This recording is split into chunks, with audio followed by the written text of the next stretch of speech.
নমস্কার বন্ধুরা, আজ আমার আলোচ্য বিষয় জগন্নাথ মন্দিরে জগন্নাথের মূর্তিতে হাত নেই কেন? জেনে নিন অজানা কাহিনী।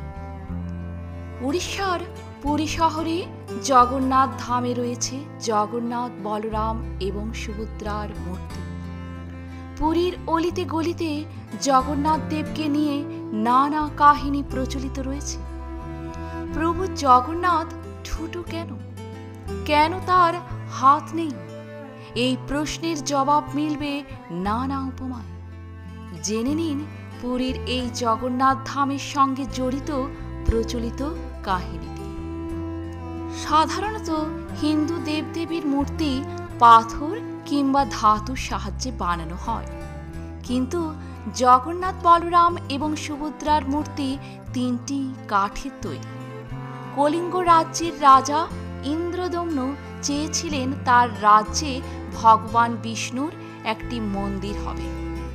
রাজার আদেশে শুরু হয় জগন্নাথ মন্দির এবং বিগ্রহ নির্মাণের কাজ। ব্রহ্মার পরামর্শে রাজা বিষ্ণুর কঠিন ধ্যান ভঙ্গ করে জানতে পারেন পুরীর কাছের সমুদ্রে নিম গাছের গুড়ি ভেসে আসবে। সেই কাঠের গুড়ি দিয়েই বিগ্রহের নির্মাণ হবে। বিষ্ণুর কথা মতো নিম গাছের গুড়ি এনে মূর্তি নির্মাণের কাজ তো শুরু হলো, কিন্তু কাটতে যেতেই বারবার ভেঙে যেতে লাগলো সেই গুড়ি। এই সময় পথ দেখালেন স্বয়ং বিষ্ণু। বিষ্ণুর আদেশে দেবতাদের কারিগর বিশ্বকর্মা ছদ্মবেশে রাজার কাছে উপস্থিত হলেন।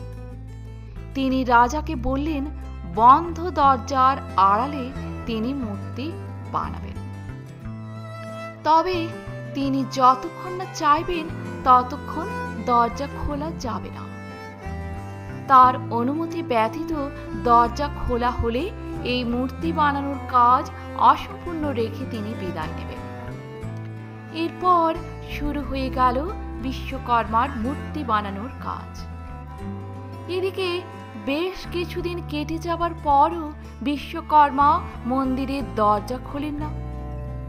বন্ধ দরজার ওপান্ত থেকে কোনো শব্দও শোনা যায় না। এদিকে রানী বারবার রাজাকে তাগাদা দিতে শুরু করে।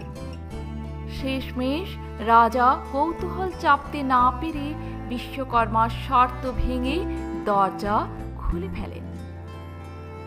এইবার ছদ্মবেশী বিশ্বকর্মা নিজের পরিচয় দিয়ে জানান যেহেতু তার শর্ত ভঙ্গ হয়েছে, তাই তিনি আর মূর্তি বানাতে পারবেন না।